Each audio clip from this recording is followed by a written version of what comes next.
Bismillahirrahmanirrahim. Students, let's talk about the elephant in the room, I should say. The lengthiest chapter of your second year mathematics book, which is conic sections. मैंने lengthiest कहा है, most difficult नहीं कहा. ये chapter lengthy है, yes, लेकिन ये chapter इंतहाई आसान है, specially for entry test classes.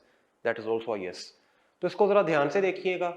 आप में से कुछ लोग ऐसे भी होंगे जिन्होंने ये चैप्टर पहले एफएससी में नहीं पढ़ा होगा. लेट मी अश्योर यू, अगर आपने नहीं पढ़ा होगा, इस लेक्चर को अच्छे तरीके से अंडरस्टैंड करें और इस थिंकिंग के साथ करें कि ये समझ आ जाएगा, तो आई अश्योर यू कि ये समझ आ जाएगा. But you have to be able to believe in yourself first. तो ये करने से ही होता है. तो कॉनिक सेक्शंस की हम बात करते हैं जी. कॉनिक सेक्शंस क्या होते हैं और कैसे ये, इनके बारे में हम स्टेप बाय स्टेप आगे चलेंगे. कॉनिक सेक्शन से पहले मैं आपको एक चीज बताना चाहता हूं. लेट्स से ये आपके पास एक्स वाई प्लेन है और इसमें एक ये स्ट्रेट लाइन है y is equal to x, जो कि फर्स्ट और थर्ड क्वाड्रेंट को बाइसेक्ट करने वाली लाइन है. What if I rotate this line around y axis. मैं अगर इसको y एक्सिस के अराउंड रोटेट करवाऊं, तो जैसे लेट्स से ये ब्लू मार्कर है, तो ये जब रोटेट करेगा तो ये घूम के कुछ इस तरह की शक्ल आपको बना के दिखाएगा. तो अगर मैं वो शेप यहां पे बनाऊं, तो वो शेप कुछ इस तरह की बनेगी. It will look something like this. ये सिमेट्रिकल होगा. मैंने क्योंकि फ्री हैंड से बनाया तो maybe it doesn't look as good. तो इस तरह की शेप आपके पास बन जाती है if you rotate this y is equal to x. ये वो लाइन है जो इसको रोटेट करने से बन रहा है. तो इस लाइन को हम कहते होते हैं जनरेटर, क्योंकि ये लाइन इसको जनरेट करवा रही है. तो जनरेटर जो है बेसिकली ये भी जनरेटर है, ये भी जनरेटर, ये वही लाइन है, उसकी दूसरी साइड है रोटेशन के दौरान.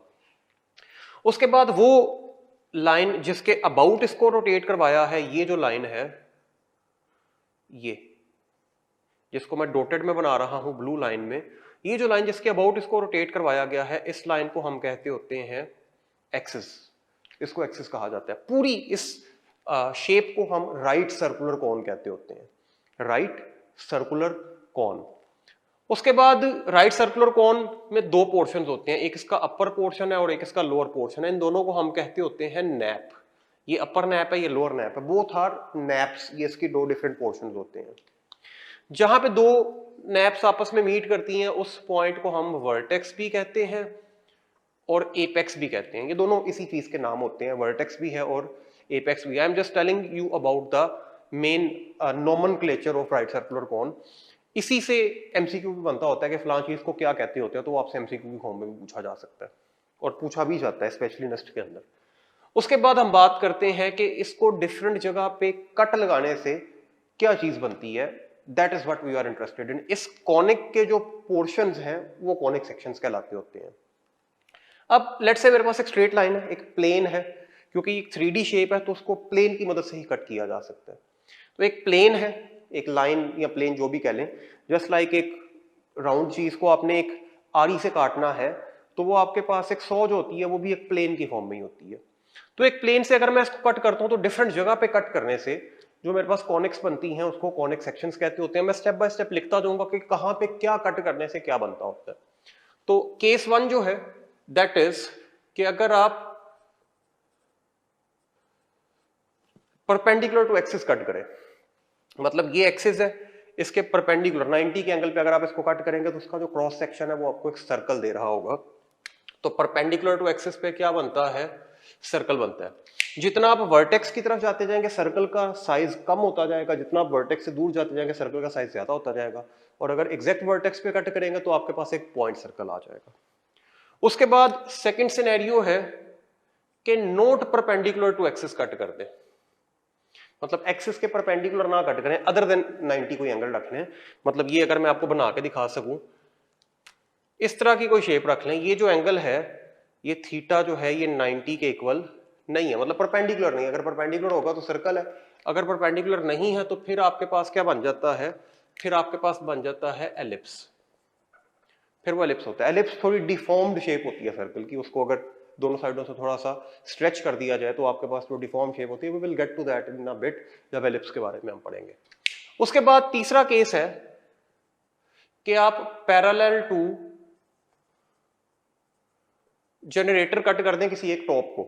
जैसे कि ये जनरेटर है, अगर मैं पैरेलल टू जनरेटर एक टॉप को कट कर दूं, तो ये जो आपके पास शेप बन रही है, ये जो ऊपर आपको टॉप पे नजर आ रही है, ये आपके पास कहलाती होती है पैराबोला. तो पैरेलल टू जनरेटर कट करने से क्या बनती होती है, इसकी पैराबोला बनती होती है। उसके बाद आखिरी केस है अगर आप पैरेलल टू एक्सिस इसको कट कर दो, तो अगर मैं इसको कट कर दूं parallel to axis something like this, तो ये जो आपके पास शेप बनती है आप यहां पे देख सकते हैं, ये और ये आपके पास एक हाइपरबोला होती है। तो पैरेलल टू एक्सिस कट करने से मेरे पास क्या बन जाती है, हाइपरबोला बन जाती है। अब इनके साथ एक चीज लिंक्ड होती है, उसको कहते होते हैं एक्सेंट्रिसिटी। अब एक्सेंट्रिसिटी क्या होती है, जब मैं पैराबोला पढ़ाऊंगा तब आपको बताऊंगा उसके बारे में, बस उसके बारे में भी सुन लें कि एक्सेंट्रिसिटी होती क्या है। सर्कल की एक्सेंट्रिसिटी 0, एलिप्स की eccentricity less than 1 and in between 0, parabola की एक्सेंट्रिसिटी इक्वल टू 1 और हाइपरबोला की eccentricity greater than 1। So this is all the conics we get by simply cutting the right circle cone at different points. इनमें से जो सबसे पहली conic है which is circle, तो उसको अब हम स्टार्ट करने लगे हैं। सर्कल क्या होता है जी, और ये सारे के सारे एमसीक्यूज हैं, किसको कहां पे कट करने से क्या बनता है, किसकी कितनी एक्सेंट्रिसिटी होती है। I hope you get the idea.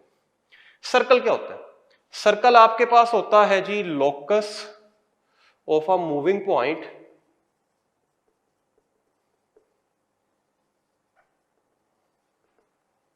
equidistant from a fixed point। मतलब ऐसे मूविंग पॉइंट का लोकस, लोकस बेसिकली कहते हैं पाथ को। तो ऐसे मूविंग पॉइंट का जो पाथ जो उसने जनरेट करना है मूव करते हुए, वो सर्कल कहलाएगा, जो एक फिक्स पॉइंट से इक्वी डिस्टेंट होता है, एक फिक्स पॉइंट से सेम डिस्टेंस पे रहता है। सबको इसके बारे में पता होगा। ये लेट से मेरे पास एक सर्कल की बाउंड्री है और यहां पे एक मूविंग पॉइंट है पी एक्स वाई, और ये एक फिक्स्ड पॉइंट है, इसको मैं एच और के कह देता हूं। अब इसका इससे जो फिक्स्ड डिस्टेंस है लेट से वो आर के इक्वल है। तो अगर मैं इस पे सिंपल डिस्टेंस फॉर्मूला लगाऊं तो x माइनस एच का square and y minus k का स्क्वायर जो है ये आर स्क्वायर आ जाता है। ये जो फॉर्म है, इस फॉर्म को हम कहते होते हैं, इस फॉर्म का खास नाम होता है, इसको कहते होते हैं standard form of equation of circle. तो इस सर्कल की स्टैंडर्ड फॉर्म कहलाती होती है। अब स्टैंडर्ड फॉर्म के अंदर दो चीजें होती हैं, एक इसका सेंटर होता है जो कि एच और के पे है, और एक इसका रेडियस होता है जो कि आर है। तो अगर आपको सेंटर और रेडियस पता है, आप उसको इस इक्वेशन में एच और के की जगह पे सेंटर पुट कर देंगे, सेंटर के coordinates, because that's a point. और अगर रेडियस की वैल्यू पता है आपको, तो आर की जगह पे वो वैल्यू पुट कर दें। आप सिंपली क्या कर लेंगे, इक्वेशन ऑफ सर्कल बना लेंगे, और इस इक्वेशन को हम क्या कहते होते हैं, स्टैंडर्ड फॉर्म कहते होते हैं। अब इसका एक स्पेशल केस होता है कि अगर सेंटर 0 0 पे चला जाए, अगर सेंटर 0 0 पे जाएगा तो ये x square plus y square is equal to r square हो जाएगा। इसमें एच और के नहीं रहेंगे, तो वो सिंपल केस बन जाता है जिसके अंदर एक्स स्क्वायर और वाई स्क्वायर होता है और सिर्फ कांस्टेंट टर्म होती है। वो ऐसा सर्कल होता है जिसका सेंटर 0 0 पे है, यानी ओरिजिन पे है। इसी तरह इसकी एक होती है जनरल फॉर्म। जनरल फॉर्म क्या होती है जी, जनरल फॉर्म होती है अगर इसी का स्क्वायर ओपन कर देना, तो वो स्क्वायर ओपन करके कुछ इस तरह की फॉर्म बन जाती है, x square plus y square plus 2gx plus 2fy plus c is equal to 0। तो ये जो आपके पास है ये जनरल फॉर्म कहलाती होती है। स्क्वायर ओपन करके इसकी सिंप्लीफाइड फॉर्म कुछ ऐसी होती है। अब इस इक्वेशन में आपको एक चीज समझ आई होगी, वो चीज ये है कि coefficient x square and y square are equal, मतलब एक्स स्क्वायर और वाई स्क्वायर के जो कोएफिशिएंट्स हैं वो दोनों के होने चाहिए, इक्वल होने चाहिए, जो कि है इस केस के अंदर। I don't think that's a problem here, तो वो आपको पता चल रहा होगा। दूसरी कंडीशन ये है कि प्रोडक्ट टर्म इसके अंदर नहीं होती, यानी कि एक्स और वाई का जो प्रोडक्ट होता है वो वाली टर्म इसके अंदर नहीं होती। उसके बाद इसकी अगर आपने इसमें से इसके कंपोनेंट्स, दो ही तो कंपोनेंट्स होते हैं सर्कल के, एक उसका सेंटर होता है और एक उसका रेडियस होता है। अगर इसमें से आपने सेंटर फाइंड करना है, सेंटर फ्रॉम जनरल फॉर्म, तो सेंटर हो जाता है माइनस जी माइनस एफ पे, और रेडियस हो जाता है g square plus f square minus c और उसका under root. This is how we find the components of circle from this case. अब इससे रेलिवेंट कुछ क्वेश्चंस हम देख लेते हैं, I hope that will help you understand it better. जैसे कि मेरे पास एक क्वेश्चन है कि equation of circle with centre 4 3 and radius is equal to 2।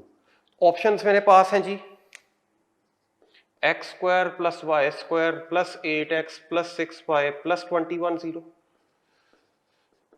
X square plus y square minus 8x minus 6y minus 21 0, x square plus y square minus 8x minus 6y plus 21 0, and D option is none of the above.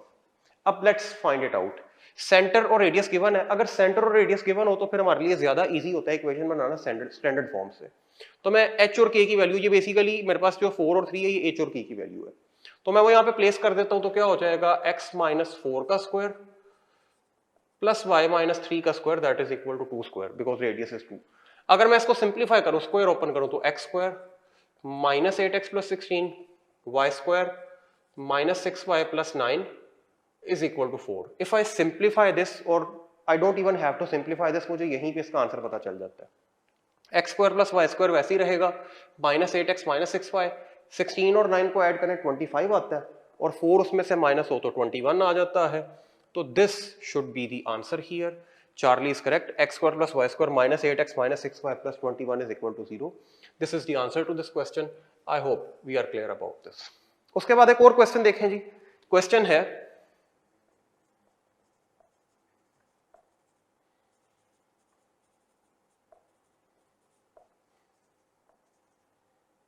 Diameter and centre आपने find करना है जी एक circle का।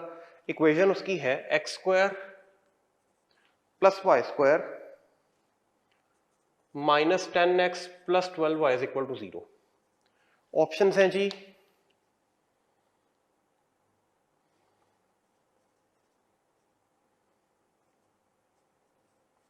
5 minus 6 under root 244 minus 5 under root 6 122 and this is minus 5 6 और D option है under root 61 and minus 5 6। Let's try to solve it। मेरे पास circle की इक्वेशन गिवन है, उसमें से मैंने दो चीजें निकालनी है, इसका डायमीटर निकालना है और इसका सेंटर निकालना है। डायमीटर जो है वो बेसिकली रेडियस का डबल होता है, अगर रेडियस फाइंड कर लेंगे डायमीटर फाइंड करना इज नो बिग डील। मैं पहले सेंटर निकालता हूँ। सेंटर जनरल फॉर्म से मैं आपको बता चुका हूँ, सेंटर जो होता है वो माइनस जी और माइनस एफ पे होता है। और जी और एफ मुझे कहां से मिलते हैं? जी और एफ मुझे मिलते हैं एक्स और वाई के कोएफिशिएंट्स में। यहाँ पे देखें एक्स का कोएफिशिएंट 2g है, एफ का वाई का कोएफिशिएंट 2f है। तो if I am able to find out the coefficients of x and y somehow, I can easily find g and f। तो देखें यहाँ पे जो x का कोएफिशिएंट है वो -10 है, तो 2g is equal to -10 and 2f is equal to 12, यानी कि g की वैल्यू -5 और f की वैल्यू 6 आ जाती है। तो इसका जो सेंटर है वो 5 और -6 पे होना चाहिए। 5 और -6 का मतलब क्या है कि ये वाली ऑप्शन ठीक है, बाकी सारी की सारी ऑप्शन क्या है? गलत है। तो मुझे विदाउट फाइंड किए डायमीटर पता चल गया कि सिर्फ यही ऑप्शन ठीक है, बिकॉज बाकी हर ऑप्शन के अंदर जो आपके पास सेंटर है वो गलत दिया हुआ है। तो I don't even have to find that out. This is the sense of doing MCQs. जो आसान चीज है पहले वो फाइंड करें, हो सकता है उसी की वजह से आपकी गलत ऑप्शन एलिमिनेट हो जाए। आई hope that is clear.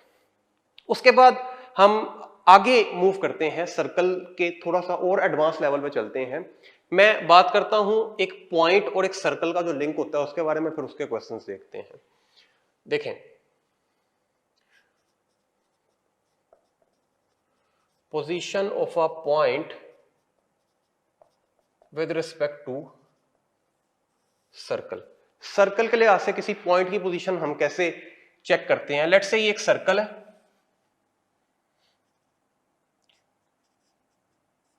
Centre उसका है -g और -f पे। अब 3 पॉइंट्स हैं, एक पॉइंट P1 है, एक पॉइंट P2 है और तीसरा पॉइंट P3 है। P1 जो है उसके कोऑर्डिनेट्स हैं x1 एंड y1, जो P2 है उसके कोऑर्डिनेट्स हैं x2 एंड y2 और P3 के हैं x3 and y3। Supposedly circle की जो इक्वेशन है वो है x square plus y square plus 2gx plus 2fy plus e equal to 0। अब होगा यहां पे ये कि अगर मैं ये वाला पॉइंट सर्कल की इक्वेशन इस फॉर्म में होनी चाहिए, it should be in the general form. अगर मैं पॉइंट 1 इसमें पुट करूं तो ये बन जाएगा x1 square y1 square 2gx1 2fy1 plus c। तो आप देखेंगे ये ग्रेटर देन 0 आएगा। मतलब अगर पॉइंट आउटसाइड द सर्कल है तो उस पे पॉइंट को पुट करने से जो रिजल्ट आएगा वो ग्रेटर देन 0 आएगा। इसी तरह अगर मैं पुट करूं x2 square y2 square 2gx2 2fy2 plus c, ये जो चीज है क्योंकि ये ऑन द सर्कल है तो ये इक्वल टू 0 आ जाएगा। And third and last x3 square y3 square 2gx3 2fy3 plus c, ये जो चीज है ये लेस देन 0 आ जाएगी because point is inside the circle. मतलब ये तो नेकेड आई से तो हमें पता चल रहा है कि कौन सा पॉइंट इनसाइड है, कौन सा पॉइंट आउटसाइड और कौन सा पॉइंट ऑन द सर्कल है, लेकिन अगर आपने अलजेब्रिकली फाइंड करना हो तो फिर पॉइंट को सर्कल की इक्वेशन में पुट करते होते हैं। अगर ग्रेटर देन 0 आंसर आए तो आउटसाइड, लेस देन 0 आंसर आए इनसाइड, 0 के इक्वल आंसर आए तो ऑन द सर्कल। अब इससे एक और चीज मुझे पता चलती है, जैसे पॉइंट P1 है ना, तो इससे सर्कल पे 2 टेंजेंट्स ड्रॉ किए जा सकते हैं। ये जो पॉइंट P2 है इस पे एक टेंजेंट ड्रॉ किया जा सकता है, और जो पॉइंट P3 है उससे सर्कल पे कोई भी टेंजेंट ड्रॉ नहीं किया जा सकता। तो मुझे इससे ये पता चलता है कि जो पॉइंट आउटसाइड है उस पॉइंट पे 2 टेंजेंट्स, इस पॉइंट पे 1 टेंजेंट और इस पॉइंट पे नो टेंजेंट। तो मतलब ये क्वेश्चन 2 तरीके से पूछा जा सकता है। आपको सर्कल की इक्वेशन दे दी जाए और कहा जाए कि बताएं कि इस पे पॉइंट से कितने टेंजेंट ड्रॉ किए जा सकते हैं। पूछिए आपसे तब भी पोजीशन ही जा रही है। अगर पोजीशन आउटसाइड है तो 2 tangents, position on the circle है तो 1 टेंजेंट, और पोजीशन इनसाइड द सर्कल है तो you can not draw any tangent, तो that is why no tangent होगा। ये 2 क्वेश्चंस मैंने आपको बता दी। एक तीसरा क्वेश्चन भी इसके साथ लिंक होता है। अब देखिए जो P1 है, आपने अपनी 10th क्लास में थ्योरम पढ़ा हुआ है कि अगर कोई पॉइंट आउटसाइड द सर्कल है तो उससे जो 2 टेंजेंट्स ड्रॉ किए जाते हैं वो लेंथ में इक्वल होते हैं। अब लेंथ से मुराद है ये वाली लेंथ, पॉइंट ऑफ टेंजेंसी और पॉइंट ऑफ ओरिजिन, मतलब जहां से टेंजेंट ओरिजिनेट हो रहा है वो दोनों का डिस्टेंस जो होता है, तो वो दोनों की लेंथ सेम होती है। और ये जो लेंथ होती है इसको लेट से L कह देते हैं, ये सिर्फ आउटसाइड वाले केस में फाइंड की जाती है। ऑन द सर्कल की तो वैसे इनफाइनाइट लेंथ होती है, आपको पता ही नहीं कि कहां से कहां तक फाइंड करनी है। जो इनसाइड है उसकी तो लेंथ फाइंड नहीं कर सकते। तो लेंथ ऑफ टेंजेंट जो है for P1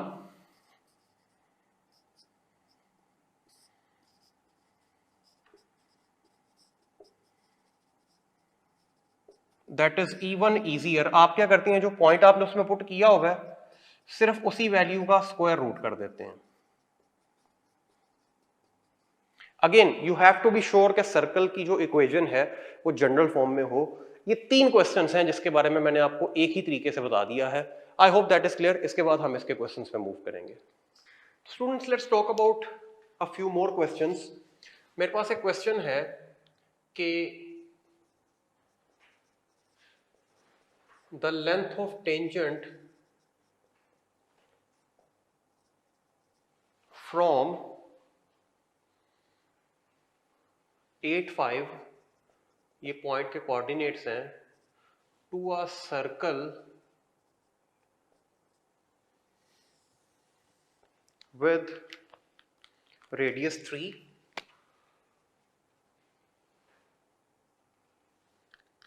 and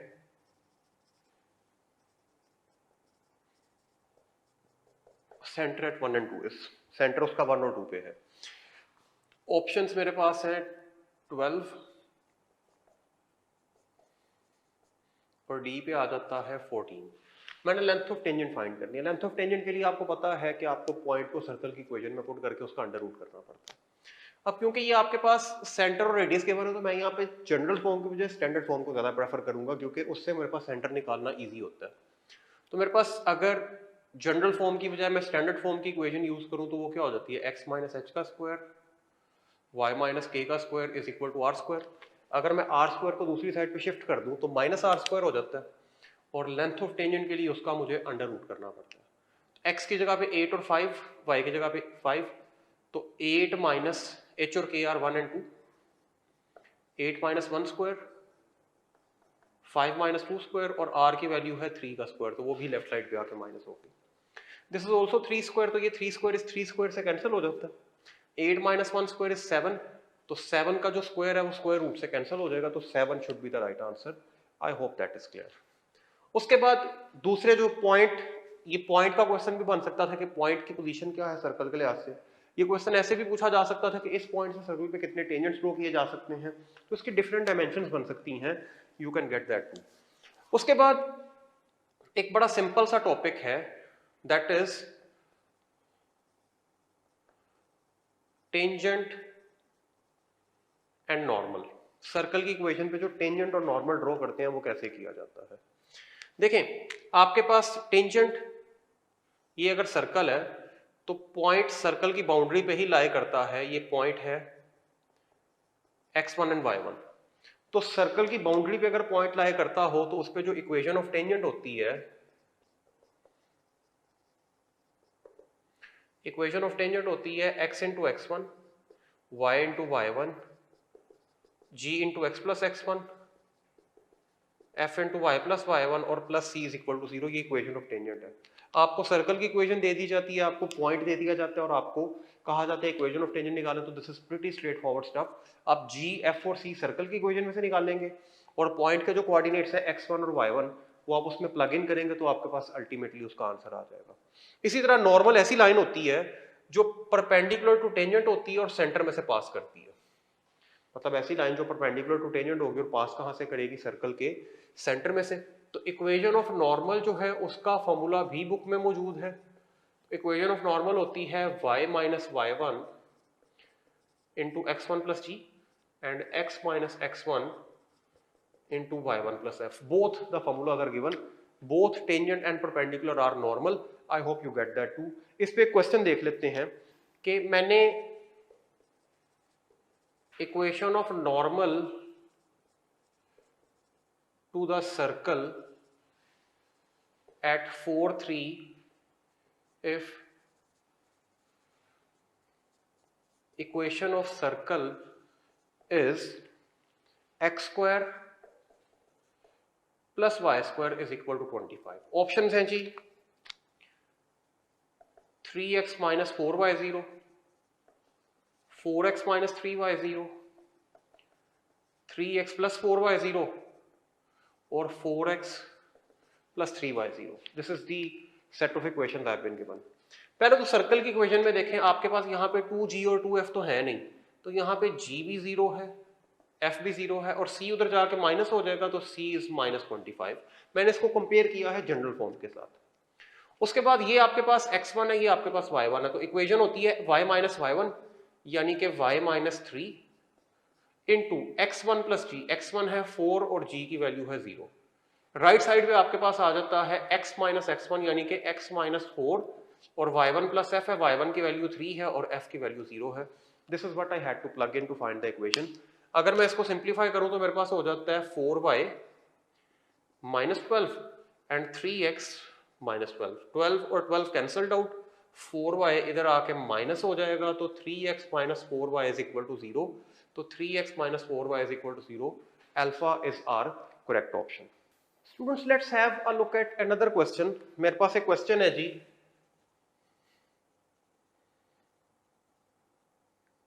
Equation of tangent from the point 2, 3 to circle x square plus y square is equal to 9 is, options are y is equal to 3, second option is 5x plus 12y minus 39 0, 5y plus 12x minus 39 0 और last option है both a and c। अब ये question थोड़ा सा different है। आपको जो चीज बताई इक्वेशन ऑफ टेंजेंट के लिए वो तब होती है जब पॉइंट सर्कल की बाउंड्री पर लाई करे। ये वाला जो पॉइंट है ये सर्कल की बाउंड्री पर लाई नहीं करता। कैसे? अगर आप इस सर्कल की इक्वेशन में 2 और 3 पुट करें तो 9 नहीं आता। 2 का स्क्वायर 4 होता है, 3 का स्क्वायर 9 होता है, that is not equal to 9। तो obviously this point is outside the circle. Point अगर आउटसाइड द सर्कल है तो उससे इक्वेशन 2 बनेगी। अब दोनों इक्वेशन जो है वो इस पॉइंट में से तो पास करेंगे 2 और 3 में से। अब अगर 2 और 3 में से पास करेंगे तो मुझे चेक करना पड़ेगा 2 और 3 को पुट करके वो जिस लाइन पे लाए ही नहीं करता वो लाइन तो टेंजेंट की इक्वेशन हो नहीं सकती। और 2, 3 को अगर मैं फर्स्ट इक्वेशन में पुट करूं तो 3 इज इक्वल टू 3 है, दैट इज सेटिस्फाइड। तो फर्स्ट तो इस पे लाई करता है पॉइंट। ये टेंजेंट की इक्वेशन है, ये जरूरी नहीं है क्योंकि इस पॉइंट में से इन्फिनिट लाइंस पास करेंगी, वो उनमें से टेंजेंट कितनी होंगी वो एक और कंडीशन से चेक करेंगे, वो मैं आपको बाद में बताता हूं। अगर 2, 3 को मैं इसमें पुट करूं, x की जगह पे 2 10, y की जगह पे 3 36, तो 36 plus 10 that is not equal to 39। तो ये वाली इक्वेशन तो ऑब्वियसली है ही गलत, ये तो ठीक नहीं है। अगर 2, 3 मैं इसमें करूं, x की जगह पे y की जगह पे 3 तो क्या हो जाता है 15, x की जगह पे 2 करूंगा तो आपके पास आ जाता है 24, तो 24 प्लस 15 इज 39, 39 माइनस 39 क्या हो जाता है 0। तो दैट इज इक्वेशन मतलब जो इसमें से पास करती है। तो ये दोनों ठीक हो सकती हैं, बट अभी मेरी इन्फॉर्मेशन इनकम्प्लीट है। मेरी इन्फॉर्मेशन तब कंप्लीट होगी जब ये साबित हो जाएगी ये इक्वेशन इस पे टेंजेंट भी है। आपने मैट्रिक में एक थ्योरम पढ़ा होगा कि अगर ये एक सर्कल है तो इस पे कोई भी जो टेंजेंट होगा वो आपसे सेंटर से जो डिस्टेंस उसका होता है, सर्कल के सेंटर से जो डिस्टेंस होता है वो रेडियस के इक्वल होता है। किसी भी टेंजेंट का सर्कल के सेंटर से जो डिस्टेंस है वो उसके रेडियस के इक्वल होता है। अब ये सर्कल की जो इक्वेशन है उसके मुताबिक मैं अगर यहां पे इसका सेंटर और रेडियस निकालूं तो ऑब्वियसली ये 0 0 वाला सर्कल है, तो सेंटर इज एट 0 0 और रेडियस इसका 3 के इक्वल है, क्योंकि x square plus y square is equal to r square होता है, तो रेडियस 3 है। अगर तो 0 0 पॉइंट से इस इक्वेशन का सेंटर वाला डिस्टेंस रेडियस के इक्वल आ जाता है तो फिर ये है। मैं इसको लिख लेता हूँ y minus 3 is equal to 0। आपने चैप्टर 4 में पढ़ा होगा कि पॉइंट का लाइन से डिस्टेंस कैसे फाइंड करते हैं। वो डिस्टेंस का फॉर्मूला मैं यहाँ पे लिख भी देता हूँ, ax1 plus by1 plus c divided by under root a square plus b square. मतलब ये लाइन की इक्वेशन है, आप उसमें वो पॉइंट पुट करते हैं और उसके बाद लाइन में जो कोएफिशिएंट्स होते हैं उसके डिनोमिनेटर उसको ए और बी की वैल्यू से डिवाइड कर दिया जाता है। अब यहाँ पे अगर मैं ये पॉइंट जो है 2 3 जो है वो इसमें पुट कर दूं, इसका मैंने सॉरी 0 0 से इसका डिस्टेंस लेना है, तो अगर मैं 0 0 से इस लाइन का डिस्टेंस लूं तो उस रेडियस के इक्वल आ जाए तो उस पे टेंजेंट है।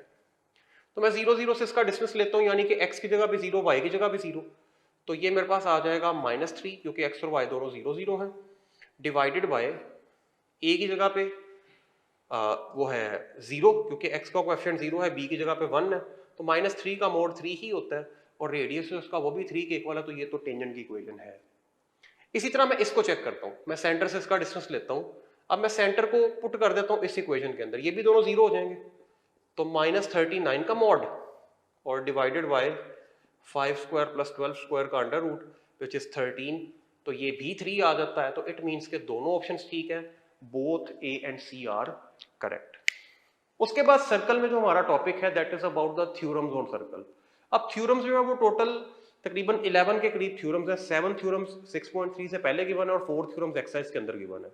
उसमें से कुछ मशहूर ज़माना थ्योरम्स है कि angle in a semi circle right angle होता है, जो हाइपोटेन्यूज का मिड पॉइंट होता है वो सरकमसेंटर होता है ट्राइंगल का। इस तरह के आपके पास वो थ्योरम्स हैं, वो सारे के सारे आपने कभी ना कभी मैट्रिक में या एफएससी में कहीं ना कहीं यूज भी किए हुए हैं। तो मैं आपको सजेस्ट करूंगा कि आप सिर्फ उन थ्योरम्स की स्टेटमेंट्स को गो थ्रू कर लें। उन स्टेटमेंट्स का भी क्वेश्चन बन जाता है, जैसे कि मैं यहाँ पे आपसे क्वेश्चन स्टेटमेंट को क्वेश्चन बना के पूछने लगा हूं, इससे आपको आइडिया हो जाएगा कि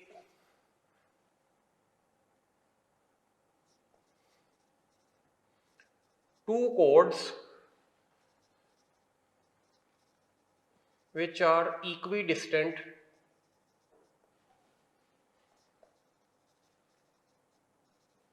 center R।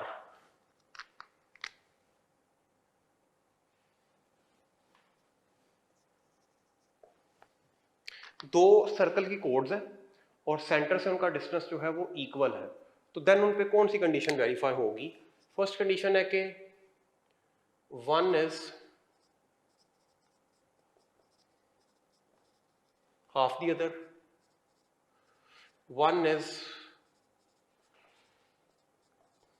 double the other, one is 3 times the other, and D option है both are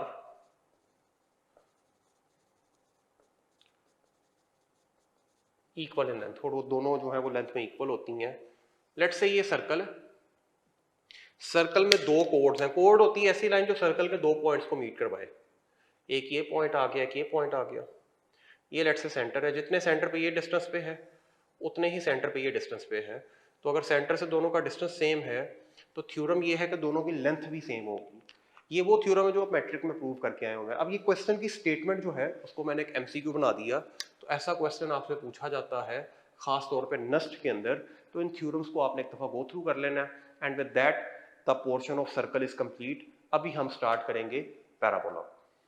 students, let's talk about second conic we are going to study and that is parabola. Parabola क्या होता है?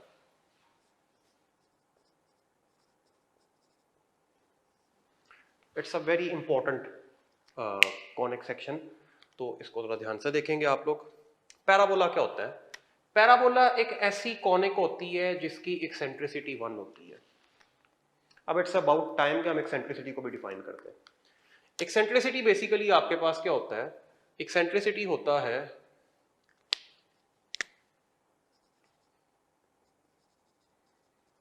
Distance of any point on conic from a fixed point divided by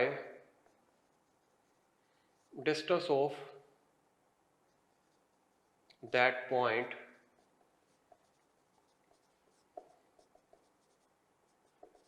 fixed line। अब अगर इस distances को हम PF और PM कह देते हैं तो इन केस ऑफ पैराबोला वो क्या हो जाता है? 1 के इक्वल हो जाता है। अब इस चीज का क्या मतलब है कि कॉनिक का कोई भी पॉइंट ले लें, उसका डिस्टेंस आपने एक फिक्स्ड पॉइंट से लेना है और उसी पॉइंट का डिस्टेंस एक फिक्स्ड लाइन से लेना है। इनकी जो रेशियो होती है उसको एक्सेंट्रिसिटी कहते हैं, और वो पैराबोला के केस में क्या होती है? 1। मैं इसको भी एक्सप्लेन करता हूँ।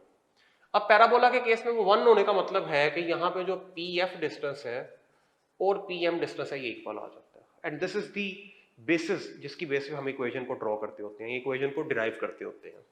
हैव अ लुक, ये एक सिनेरियो है।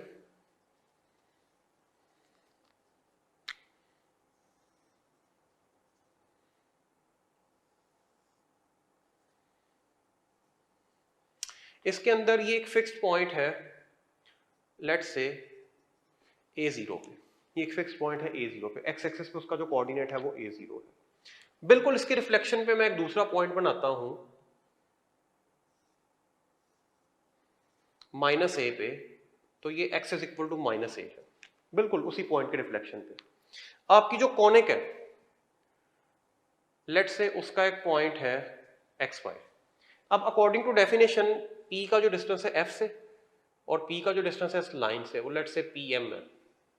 ये दोनों डिस्टेंसेस सेम होने चाहिए, और वो तमाम पॉइंट्स जिनके केस में ये डिस्टेंस सेम होता है उन पॉइंट्स को अगर मैं जोड़ दूं, उन पॉइंट्स को अगर मैं मिला दूं, तो मेरे पास जो कॉनिक बनती है वो क्या बनती होती है? पैराबोला बनती होती है। लेट्स से ये वो पॉइंट्स हैं जिनको ज्वाइन करने से मेरे पास क्या आता है? वो सारे पॉइंट्स हैं जिनका डिस्टेंस फिक्स्ड पॉइंट्स और फिक्स्ड लाइन से सेम रहता है। इन पॉइंट्स को हम क्या कहते होते हैं? इन पॉइंट्स को जोड़ने वाली जो लाइन होती है उसको क्या कहते होते हैं? उसको हम पैराबोला कहते होते हैं। वो इस तरह की शेप होती है। अब इसके जो मेन कंपोनेंट्स हैं उसको अगर आप अच्छे तरीके से अंडरस्टैंड कर लेते हैं, याद रख लेते हैं, तो बाकी इसके केसेस में कोई भी चीज मुश्किल नहीं रहती है। लुक, सबसे पहली बात कि ये जो फिक्स्ड पॉइंट होता है इसको फोकस कहते होते हैं। ये जो F है ये वो फिक्स्ड पॉइंट है और इसका नाम होता है फोकस। तो स्टूडेंट्स हम बात कर रहे हैं कि F जो है वो फिक्स्ड पॉइंट होता है जिसको हम क्या कहते होते हैं? फोकस कहते होते हैं।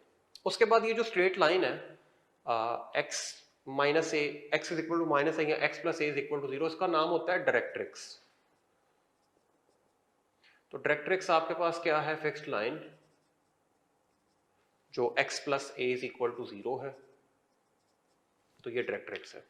उसके बाद वो स्ट्रेट लाइन जो परपेंडिकुलर टू डायरेक्ट्रिक्स है और पासिंग थ्रू फोकस है, तो वो आपके पास क्या कहलाती होती है? Axis of parabola.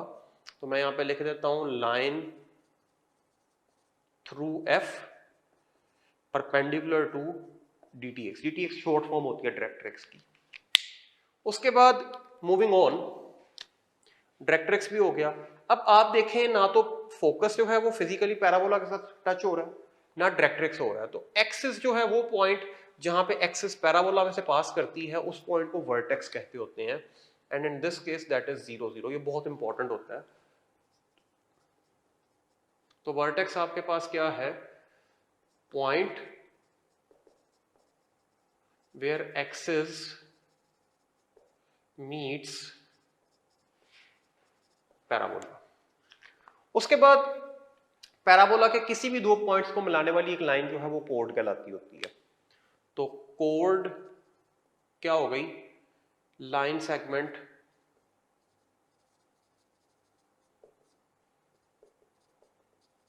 Joining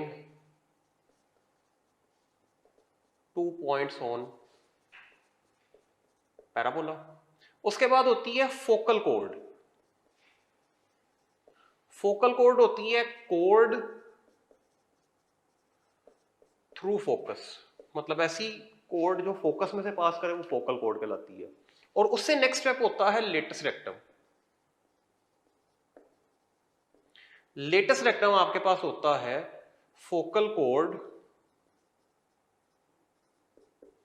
perpendicular to axis, मतलब ऐसी फोकल कोर्ड जो एक्सिस के क्या हो, परपेंडिकुलर भी हो, यानी कि ये वाली जो फोकल कोर्ड है जो फोकस में से पास भी कर रही है, एक्सिस के परपेंडिकुलर भी है, इसको हम क्या कहते होते हैं, लेटस रेक्टम कहते होते हैं। और इसकी जो हमेशा लेंथ होगी वो होगी 4a के इक्वल। ये a क्या है, वर्टेक्स से फोकस का डिस्टेंस या वर्टेक्स से dtx का डिस्टेंस। जो वर्टेक्स होता है वो मिड पॉइंट होता है डायरेक्ट्रिक्स और फोकस का, तो उसकी लेंथ को अगर आप 4 टाइम्स कर दें तो आपके पास लेंथ ऑफ लेटस रेक्टम आ जाती है। आई होप यहां तक ये बात समझ आ गई होगी। उसके बाद पैराबोला के 4 स्टैंडर्ड केसेस होते हैं, जिनमें से सिर्फ मैंने आपको अभी एक बताया जो राइट साइड के ऊपर होता है। बाकी के 3 केसेस को भी हम देखते हैं, उसका एक टेबल बनाते हैं, वो टेबल ही सारी की सारी बात को एक्सप्लेन करेगा। उस टेबल के बाद कुछ क्वेश्चंस करेंगे and then we will move on. तो इसके जो 4 केसेस हैं उसमें सबसे पहला केस जो होता है वो ये वाला होता है जिसमें पैराबोला राइट साइड पे ओपन होती है, जो कि आपको भी बना के भी दिखाया है। वो कुछ इस तरह का लगता है देखने में। उसके बाद एक केस होता है जिसमें पैराबोला लेफ्टवर्ड ओपन होती है, समथिंग लाइक दिस। इसका फोकस ये है और डायरेक्ट्रिक्स ये हो जाता है। एक केस होता है जो अपवर्ड्स ओपन होता है, इसका फोकस ये है और डायरेक्ट्रिक्स ये है। और लास्ट केस होता है जो डाउनवर्ड्स ओपन होता है, इसका फोकस ये है और डायरेक्ट्रिक्स ये है। I hope that is clear. उसके बाद मेन चीज जो इसमें आती है वो इसकी इक्वेशंस है।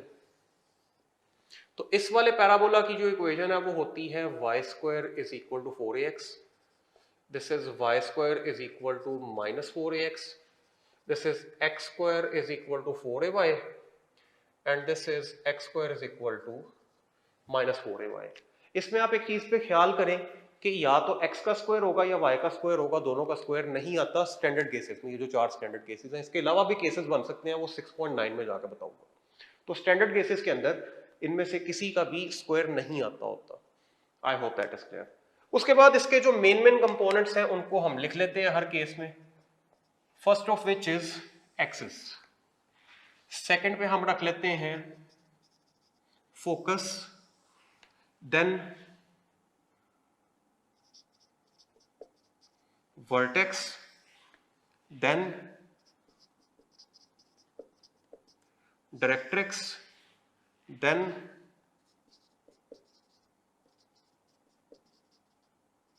लेटस रेक्टम एंड देन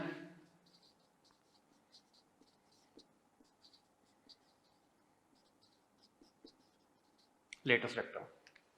अब खुद इमेजिन करेंगे तो ये बड़ी आसानी से बनते जाएंगे। देखिए पैराबोला हमेशा फोकस की तरफ ओपन होती है वर्टेक्स से और अवे फ्रॉम डायरेक्ट्रिक्स होती है। अब इस केस में खुद इमेजिन करें पॉजिटिव एक्स एक्सिस पे इसने ओपन होना है। इसमें एक्सिस को सबसे पहले देख लेते हैं, इसकी एक्सिस एक्स एक्सिस है, इसकी एक्सिस एक्स एक्सिस है और इन दोनों की वाई एक्सिस है। एक्सिस को हम एक्स एक्सिस को mathematically y is equal to 0 लिखते हैं और y एक्सिस को x is equal to 0। Chapter 4 में भी आपने ये चीज देखी होगी। फोकस की मैं अगर बात करूं तो टुवर्ड्स फोकस ओपन हो रहा है तो इसका फोकस जो है वो पॉजिटिव एक्स एक्सिस पे है, तो वो a0 पे आ जाता है। I will use the uni colour, there is a reason for that. ये a0 है, ये माइनस a0 बिकॉज आप नेगेटिव एक्स एक्सिस पे आ गए हैं। इस केस में आप पॉजिटिव y एक्सिस पे चले जाते हैं तो 0a and finally 0 minus a। ये 4 केसेस हो गए आपके पास फोकस के। वर्टेक्स हर केस के अंदर 0 0 है।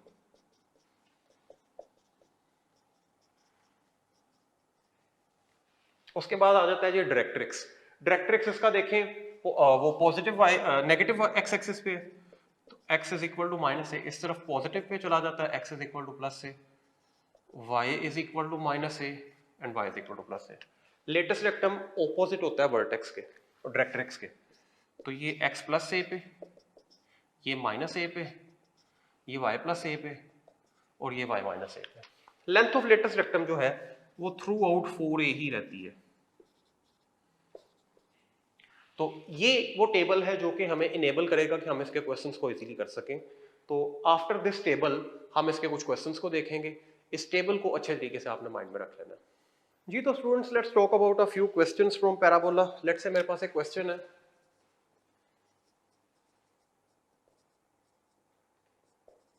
आपने बताना है कि eccentricity of x square -4x -8y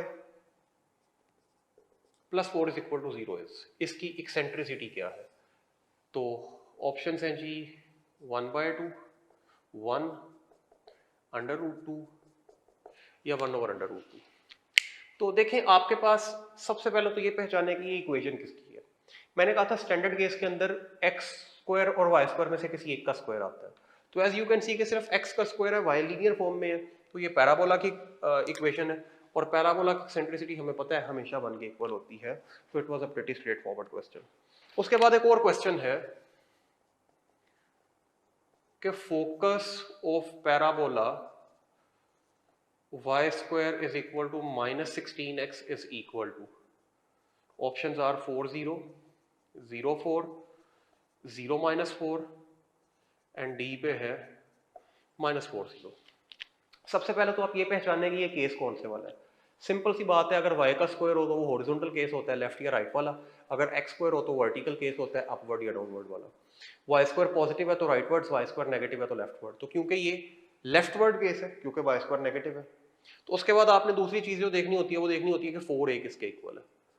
तो 4a इज इक्वल टू 16, तो a इज इक्वल टू 4 आ जाता है।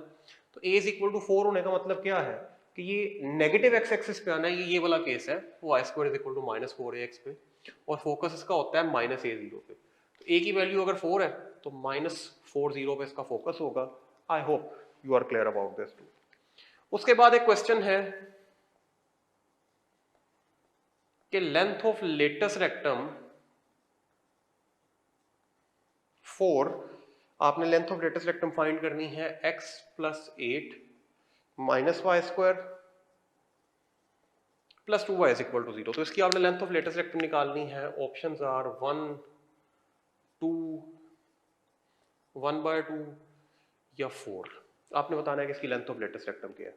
अब वैसे तो स्टैंडर्ड प्रोसीजर इसका क्या है कि आप इसका स्क्वायर कंप्लीट करें, y को एक साइड पे करें, x को एक साइड पे करें, फिर आप उसकी लेंथ ऑफ लेटस रेक्टम निकालें। ये स्टैंडर्ड प्रोसीजर है, लेकिन हम इसको शॉर्ट मेथड से भी कर सकते हैं। अब शॉर्ट मेथड क्या है? सिंपल सी बात है, अगर y का स्क्वायर हो तो coefficient of x length of latus rectum होती है, और अगर x का स्क्वायर हो तो कोएफिशिएंट ऑफ y जो है वो क्या होती है? लेंथ ऑफ लेटस रेक्टम होती है। अब ये आप देखें, यहाँ पे y का स्क्वायर है, तो जो चीज x के साथ मल्टीप्लाई होगी वो इसकी लेंथ ऑफ लेटस रेक्टम होगी। अगर x का स्क्वायर होता तो जो चीज y के साथ मल्टीप्लाई होती है वो इसका लेंथ ऑफ लेटस रेक्टम होती है। लेंथ है तो वो नेगेटिव साइन को फिर हम इग्नोर कर देते हैं। तो अब देखिए, यहाँ पे y का स्क्वायर है तो x का जो कोएफिशिएंट है वो 1 है, तो फिर इसकी जो लेंथ ऑफ लेटस रेक्टम होगी वो 1 होगी। It's a very useful shortcut, I hope आप इसको याद रख सकते हैं। उसके बाद एक क्वेश्चन है कि axis of parabola y square is equal to -8 and x - 3। अब ये जो केस है, इससे पहले मैं इसकी ऑप्शंस को लिख दूं, x इज इक्वल टू 0 है, y इज इक्वल टू 0 है, x is equal to 3 and y is equal to 3।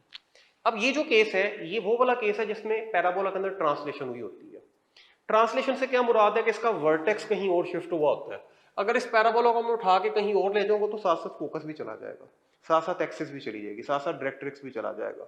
तो पैराबोला का अगर फोकस ट्रांसलेट कर दिया जाए, ट्रांसलेशन ऑफ एक्सिस आप चैप्टर 4 में पढ़ चुके होंगे, तो अगर ट्रांसलेशन होगी तो वो थ्रू आउट होगी। अब ट्रांसलेशन से मेन मुराद होती है कि उसका वर्टेक्स शिफ्ट हो जाता है। अब वर्टेक्स शिफ्ट होके किसी और पॉइंट लेट से HK पे चला गया, तो मैं इसी चीज को एक डिफरेंट कलर में दिखाऊंगा कि अगर वर्टेक्स जो है वो H और K पे चला जाए, अगर वर्टेक्स जो है वो H और K पे शिफ्ट हो जाए, तो फिर आप उसको कैसे टैकल करते होते हैं।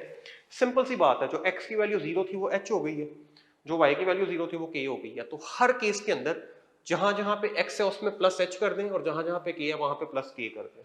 y है वहां पे प्लस k कर देंगे, y है तो इसकी value y is equal to k हो जाएगी। This is y is equal to k, x is equal to h and x is equal to h। मैंने डिफरेंट कलर इसलिए यूज किया, जो रेड में है वो ट्रांसलेटेड कलर है और जो सिंपल केस है वो ब्लू के अंदर है। इक्वेशन में क्या चेंज आता है, y माइनस के का square 4 into x minus h, y minus k का square minus 4a into x minus h, x minus h का square 4a into y minus k और x माइनस एच का square minus 4a into y minus k. Simply जहां जहां पे x है वहां पे h ऐड कर दें, जहां जहां पे y है वहां पे k ऐड कर दें। तो a प्लस एच एंड के minus a plus H and के, h and a plus k and h and minus a plus के।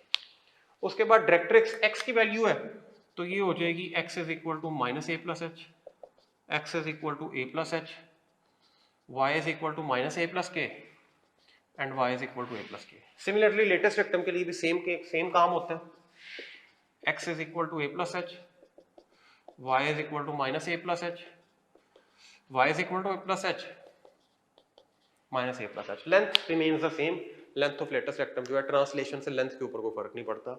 आई होप दैट इज क्लियर। अभी मैं सबसे पहला काम जो करूंगा वो यहाँ पे वर्टेक्स निकालूंगा। तो वर्टेक्स अगर आप देखें तो देखें x जो है वो x होता है पहले, अब x माइनस एच यानी कि 3 हो गया, तो h की वैल्यू 3 है और जो y की वैल्यू है, y की वैल्यू में कोई चेंज नहीं आया तो वर्टेक्स इसका 3 और 0 पे चला गया।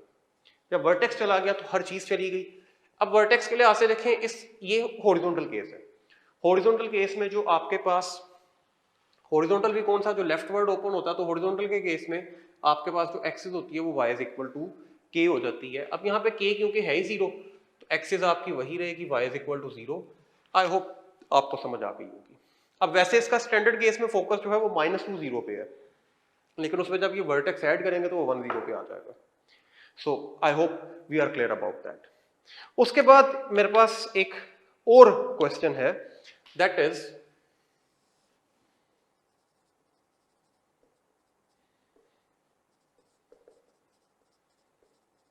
equation of parabola with focus vertex, ये vertex नहीं, focus -3 1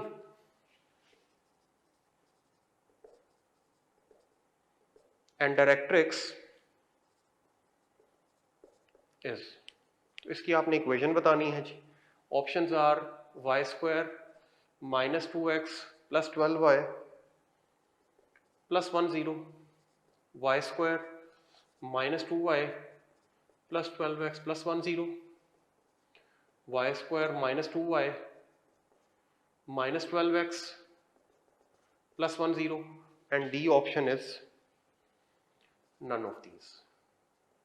तो देखें ये पैराबोला की डेफिनेशन के साथ लिंक्ड है ये चीज, कि आपको पता है कि पैराबोला का हर पॉइंट जो है वो फोकस से और डायरेक्ट्रिक्स से इक्वी डिस्टेंट होता है।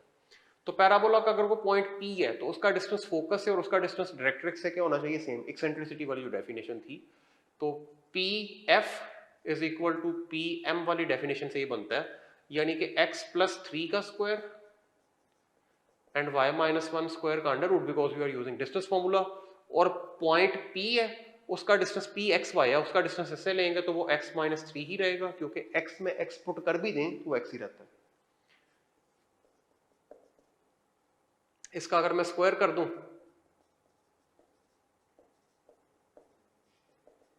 और यहां पे हो जाएगा, अगर इसका भी स्क्वायर कर दिया जाए, x square minus 6x plus 9 और 1 जो है वो 1 हो जाएगा नीचे। ये वाला x स्क्वायर इस x स्क्वायर से कैंसिल हो जाएगा और अल्टीमेटली मेरे पास बचेगा क्या, y स्क्वायर माइनस 2y, ये 6x इधर आके ऐड होगा तो प्लस 12x हो जाएगा, ये 9 से कैंसिल हो गया तो मेरे पास प्लस 1 बचा। This is the equation. अगर मैं अपनी ऑप्शंस में देखूं तो x square minus 2y plus 12x plus 1 is equal to 0, तो बीटा ऑप्शन इज करेक्ट। उसके बाद दो प्रॉपर्टीज हैं पैराबोला से रेलेवेंट, वो मैं आपको वर्बली बता देता हूं, उसके बाद हमारा पैराबोला का टॉपिक कंप्लीट हो जाएगा। वो प्रॉपर्टीज क्या है कि पैराबोला के ये अगर मैं आपको ड्रॉ करके बता सकूं कि ये एक पैराबोला है, तो ये इसका फोकस है। वो तमाम लाइंस जो पैरेलल टू एक्सिस होती हैं वो रिफ्लेक्ट होने के बाद फोकस में से पास करती हैं। इसी तरह यहाँ पे भी वो लाइन जो पैरेलल टू एक्सिस है वो रिफ्लेक्शन के बाद कहाँ से पास करेगी, फोकस में से पास करेगी। तो all the lines that are parallel to axis pass through the focus after reflection, ये एक प्रॉपर्टी है। इसकी बेहतरीन जो प्रैक्टिकल एग्जांपल है वो डिश एंटीना है। डिश एंटीना के अगर आपने कभी देखा हो तो डिश एंटीना के साथ ना आगे कि ये रिसीवर लगा होता है यहाँ पे करके कहीं पे, वो रिसीवर आपने लगाया होता है फोकस के ऊपर। फोकस पे लगाने का मकसद ये होता है कि मैक्सिमम सिग्नल जो है वो फोकस में से पास करें। तो मैक्सिमम सिग्नल जब फोकस में से पास करेंगे तो वो आपके पास क्या होगा, मैक्सिमम सिग्नल रिसेप्शन होगी, तो मैक्सिमम क्वालिटी होगी उसकी। तो दैट इज वाई ये किसकी बड़ी इंपॉर्टेंट एप्लीकेशन है कि एक्सिस के पैरेलल जितनी भी लाइंस होती हैं वो रिफ्लेक्शन के बाद फोकस में से पास करती हैं। दूसरी एप्लीकेशन ये है कि ये अगर आपके पास एक पैराबोला है तो पैराबोला के ऊपर जो पॉइंट फोकस के नियरेस्ट होता है वो वर्टेक्स होता है, यानी कि ये नियरेस्ट पॉइंट है पैराबोला का फोकस से। तो नियरेस्ट पॉइंट ऑन पैराबोला